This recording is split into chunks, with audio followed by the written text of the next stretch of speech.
ఎలాంటి పరిచయం ఉంది సార్? మీకు శాంతి గారికి ఎలాంటి పరిచయం ఉంది? 2016లోనే ఆమె మీరు ఢిల్లీ తీసుకెళ్లారు అనేది ఒక ఆరోపణ. నీకు నీ పేరేంది? ఉదయ్. నీకు నాకు ఏం పరిచయం ఉంది?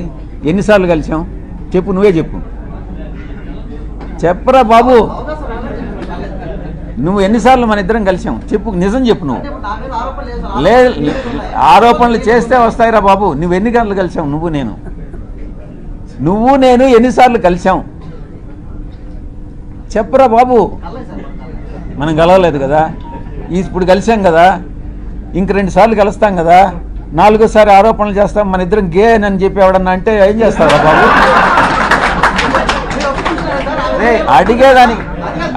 అడిగేదానికి నీకు బుద్ధి ఉండాలా, చెప్పేదానికి నాకు బుద్ధి ఉండాలా. కానీ నెక్స్ట్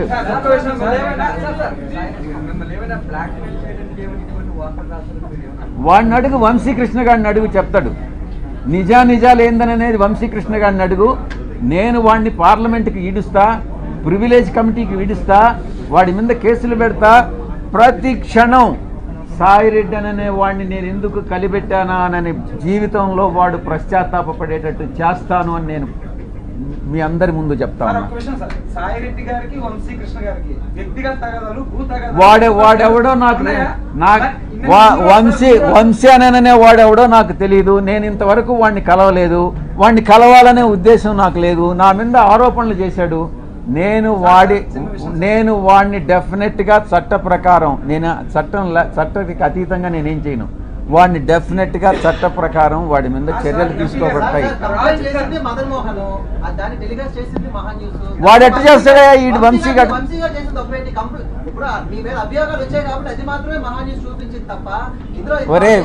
ఒరే ఉదయ్, నేను గే అంటాను, నువ్వేమంటావురా చెప్పు. నేను ఆరోపణ చేశాను నీ మీద. అవునరా, నీకే పుట్టాడనేది నమ్మకం. అది రెడీగా, అదే తీసుకురా, పోయి తీసుకురాపోరా, నీ సర్టిఫికేట్ తీసుకురాపో. నెక్స్ట్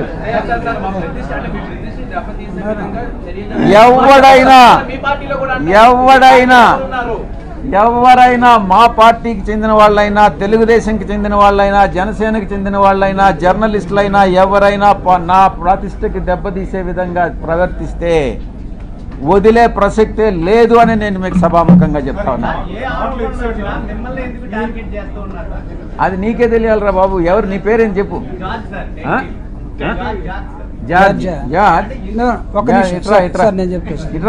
ముందుకు రా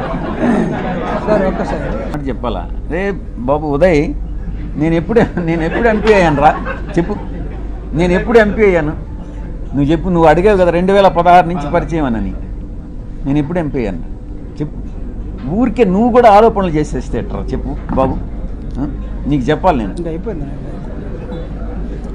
నేను ఎప్పుడు ఎంపీ అయ్యాను అనేది కూడా తెలియకుండా ఆమె నన్ను 2016 మీట్ అయిందేనని నీకెవరు చెప్పాడు రా చెప్పు. నేను 2016 జూన్లో నేను ఎంపీ అయ్యా.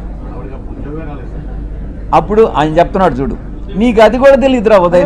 నువ్వు చిన్న పిల్లోడివి. నువ్వు మళ్ళీ లేనిపోని ప్రశ్నలన్నీ చేసింది. ఇంకా సాయిరెడ్డి సార్ గురించి వస్తే మీకు చెప్పాల్సినది వెరీ ఇంపార్టెంట్. ఆయన ఒక రెస్పెక్టెడ్ పర్సన్. విజయసాయిరెడ్డి సార్ నేను ఫస్ట్ టైం విశాఖపట్నంలోనే చూసిన ఆయన్ని. నాకు చిన్నప్పటి నుంచి ఒక సర్పంచ్ కూడా తెలియదు. మా రాయలసీమలో నేను నంద్యాల, మా రాయలసీమలో ఆడపిల్లలు దేనికి బయటకు పోయి ఊర్లు తిరిగేది, లేకుంటే ఎంఆర్ఓ ఆఫీసులకు తిరిగేది నాకు తెలీదు. నేను ఎన్నడూ ఒక సర్పంచ్ని కూడా చూడలేదు నేను పుట్టి పెరిగినప్పటి నుంచి. ఒక్కసారిగా ఒక ఎంపీ గారు నాకు పరిచయం అయ్యేసరికి అబ్బా ఇలా ఉంటుంది. ఒక ఉద్యోగము అంటే చాలా చామింగ్గా చేశాను దాన్ని, చాలా ఛాలెంజింగ్గా చేశాను. నేను ఫస్ట్ పోస్టింగ్ కదా ఎగిరి చేసినాను మేము. సో నేను సార్తో ప్రేమ సమాజం అనే ఒక ఇన్స్టిట్యూషన్ ఉంది, అది ఎండోమెంట్ డిపార్ట్మెంట్లో పబ్లికేషన్ అయి ఉంది. సెక్షన్ 6C అంటే ఒక అసిస్టెంట్ కమిషనర్ కంట్రోల్లో ఉన్న ఇన్స్టిట్యూషన్ అది. ఆ సమాజంకి 30 ఎకరాల ల్యాండ్ ఉంది. ఆ ల్యాండ్ అంతా కూడా బీచ్ రోడ్లో ఉంటుంది. అందులో సాయి ప్రియ రిసార్ట్స్ అని ఉంది. ఆ రిసార్ట్స్ వాళ్ళు 30 ఎకరాల భూమిని వాళ్ళొక్కరే ఎంజాయ్ చేస్తూ చాలా తక్కువ అమౌంట్ నాకు గుర్తులేదు, అప్ టు 5 lakhs లోపే ఉంది. చాలా తక్కువ అమౌంట్ని వాళ్ళు పే చేస్తూ ఉన్నారు. అది నా దృష్టికి వచ్చింది సార్ ద్వారా. సరే అనేసి నేను ఇన్స్పెక్షన్కి వెళ్ళాను. అప్పటికే అప్పటికే నాకంటే ముందు ఒక 10 మంది ఆఫీసర్స్ చూసింటారు అలాంటి, కానీ ఎవ్వరు ఎవిక్షన్ చేయించలేదు. నేను పోయినాను, సాయి ప్రసాద్ వాళ్ళతో మాట్లాడాము. సార్ అన్నారు, మేము ఇది వాడుకుంటున్నాం, మిగిలిందంతా కూడా ఖాళీగా ఉందన్నారు. Then I said that sir మీరు అలా ఉన్నప్పుడు మరి మా భూమి మాకు ఇచ్చేయండి, మాకు అప్పచెప్పండి. ఆ ప్రేమ సమాజం వాళ్ళు వేరే వాళ్ళకి అయినా లీజ్కి ఇచ్చుకుంటారు, వాళ్ళు ఒక రూపాయి బెనిఫిట్ పొందుతారు అన్నారు. మరి మా 2.5 ఎకరాల్లో వాళ్ళు ఆల్రెడీ అప్పటికే 1/4 బిల్డింగ్ వాళ్ళ కళ్యాణ మండపం కట్టుకున్నారు, 3/4 బిల్డింగ్ మన ఎండోమెంట్ డిపార్ట్మెంట్ ల్యాండ్ వాడుతూ ఉన్నారు. సో దట్ ఆ 3/4 బిల్డింగ్కి కూడా నేను చాలా అమౌంట్ నన్నే అడిగారు, ఎంత లీజ్ అమౌంట్ అని. నేను రిజిస్ట్రేషన్ డిపార్ట్మెంట్కి అప్లై చేసి అప్పుడున్న మార్కెట్ వాల్యూ ఎంత ఉందో 22.5 లక్ష అమౌంట్, 5 లక్షల లోపల అమౌంట్ కంటే 22.5 లక్ష అమౌంట్ని ఒక్కసారిగా వాళ్ళకి లీజ్కి పెంచేసి అప్పుడున్న కమిషనర్ గారు అర్జున్ రావు గారు ఇచ్చారు. ఇక్కడ నేను ఎవరి ల్యాండ్ తీసుకొని వచ్చాను? ఎండోమెంట్ భూమిగా తెచ్చాను. ఎవరికి ఇచ్చాను? ప్రేమ సమాజంకేగా తెచ్చాను. ఇది నాకు సార్తో ఉన్న పరిచయం. దాని తర్వాత ప్రతి డిస్టిక్లో కూడా ట్రస్ట్ బోర్డ్స్ ఉంటాయి. ఎండోమెంట్లో ఏమేమి జరుగుతుందో మీకు కూడా తెలియాలి కాబట్టి చెప్తున్నాను. ట్రస్ట్ బోర్డ్స్ కూడా ప్రతి ఒక్క జ్యూరిస్డిక్షన్లో ఎమ్మెల్యే కానీ సర్పంచ్లు కానీ లేకుండా అక్కడ ఉన్న హానరబుల్ రెస్పెక్టెడ్ పీపుల్స్ ఎవరైనా సరే చెప్తే వాళ్ళు ఒక లిస్ట్ ఇస్తారు. ఆ లిస్ట్లో కమిషనర్ అల్టిమేట్ అథారిటీ ఉంటుంది. ఆ అల్టిమేట్ అథారిటీ కోసం సార్ వాళ్ళు కూడా మాకమ్మ ఇవన్నీ కూడా ట్రస్ట్ బోర్డులు ఎన్ని ఉన్నాయో అడిగాను. ఆ విధంగా డిపార్ట్మెంటల్ ఇష్యూసే మాట్లాడినాను సార్తో. నేను ఎక్కడ కూడా నా పర్సనల్ ఇష్యూ ఒక్కటి కూడా చేయించుకోలేదు. ఎవరైనా ఉంటే కూడా అలాంటివి ఉన్నా మీరు నాకు అడగండి, నేను చెప్తాను. ఈ విధంగా పరిచయమైన వ్యక్తి, ఆయన వయసు ఏంది, నా వయసు ఇప్పుడు 35 ఏళ్ళు, ఆయన వయసు 68 ఏళ్ళు. ఎట్లా ఇది ఎట్లా మాట్లాడతారు మీరు?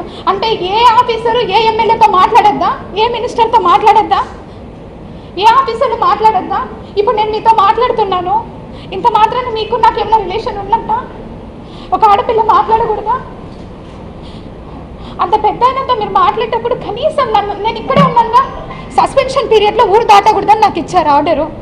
ఆ మూమెంట్లో మీరు నన్ను అడిగి ఉండొచ్చుగా, నా నెంబర్ ఎవరి దగ్గర నుంచైనా తీసుకొని ఉండొచ్చు మీరు.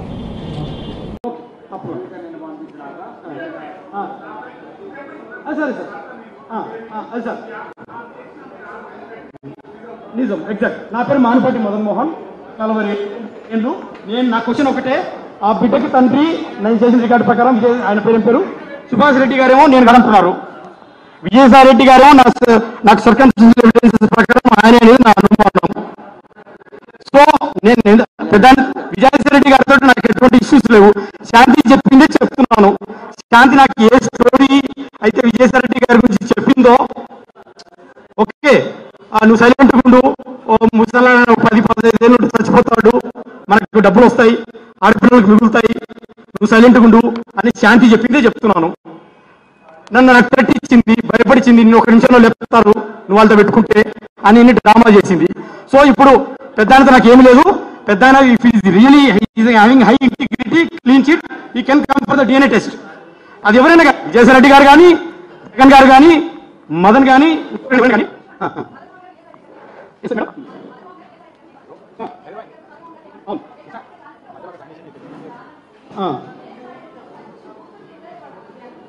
మేడం, నేను కమిషనర్ ఆఫీస్కి వెళ్ళి ఒక భర్తగా నా బాధను వ్యక్తం చేస్తూ ఒక లెటర్ రాసి ఇచ్చిన మాట వాస్తవం, ఇచ్చాను. ఆ లెటర్ ఇదే, లెటర్ చూపిస్తాను మీకు.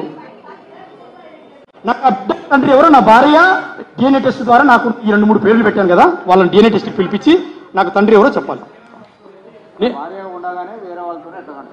ఆ తండ్రి ఎవరో నాకు అనుమానాలు తీరుస్తూ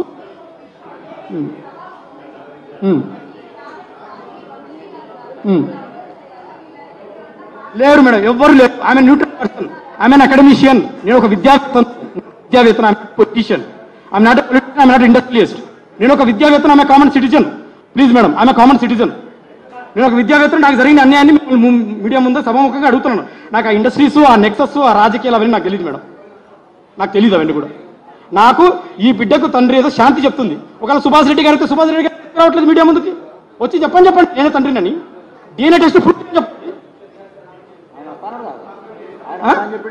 ఎవరు రికార్డు ప్రకారం నేను తండ్రి కాదు అంటున్నాడు. నేను రికార్డ్ చేసిన ప్రకారం మీకు రికార్డ్ ఇస్తాను. హెల్దీ కండిషన్స్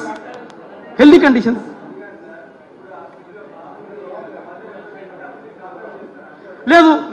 ఫస్ట్ తండ్రి ఎవరు తెలుసా, విల్ టేక్ డెసిషన్. ముందు తండ్రి ఎవరు చెప్పాలి కదా, తెలియాలి కదా సార్. ఆమె నా దగ్గర నుంచి ఏం కోరట్లేదు. మ్యూచువల్ డైవర్స్ ఇచ్చి వెళ్ళిపో లైఫ్ నుంచి అంటుంది, జీవితం నుంచి వెళ్ళిపో అంటుంది. వెళ్ళిపోతానమ్మా, నేను ఏలుకోను, ఇంకా తప్పు చేసిందని ఎలా ఏలుకుంటాను? నా బిడ్డ కదా అన్న విషయం నాకు తెలుసు. నా ఇద్దరు ఆడపిల్లలకు ఆన్సర్ కావాలి, ఆ బిడ్డకు తండ్రి ఎవరో కావాలి. అది నాకు DNA టెస్ట్ ద్వారా ప్రూవ్ చేసేసి నేను వదిలేస్తా. దిస్ ఈజ్ మై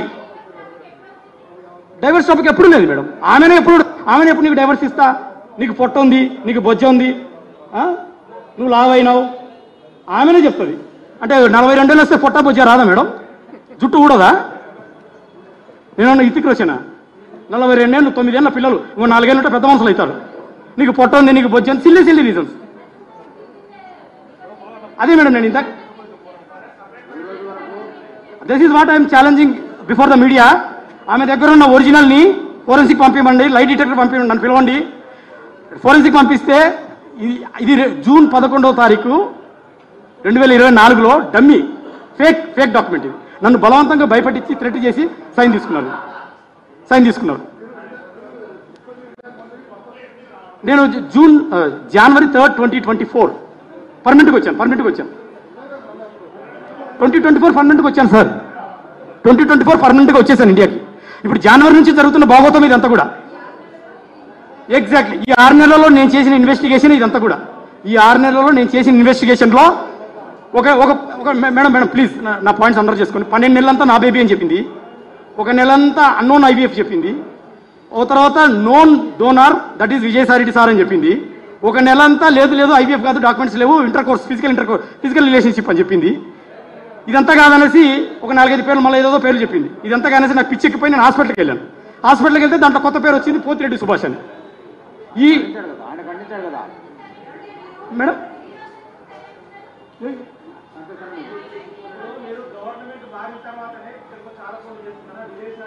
భయంతో అంత పెద్ద మనిషిని నేను అడగలేను కదా.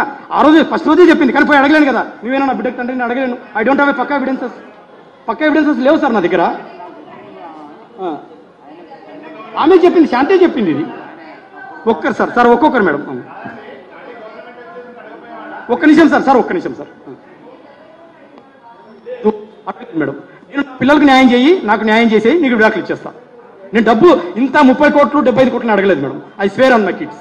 నాకు 30 కోట్లు ఇస్తావా, 75 కోట్లు ఇస్తావా, ఎక్కడి నుంచి తెచ్చిస్తుంది మనం 35 కోట్లు 75?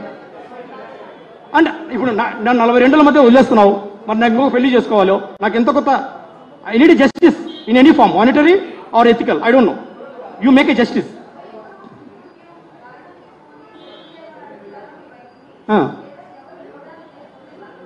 ఎవరు బిడ్డ అని తెలిసేంత వరకు I will go for fast on death.